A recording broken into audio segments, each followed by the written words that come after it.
साल 1.5 साल पहले एगो घटना भइल रहे। एक जना के उठा के लाइव में हमनी के मरले रहली सन, कहे से कि भैया के बेटी पर गाना गौले रहा।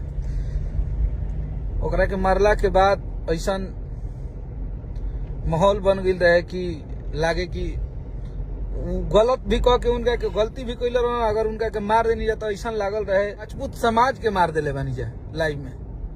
अब तक केहू मरले नहीं खे, ना कुछ बोल ह, ना केहू गाली दिल ह, ना ऐसा हमनी के कोनो काम कोई नहीं है जा, ना ऐसा कोनो गाना आयल हो कि उनका बहुत तकलीफ लागल हो।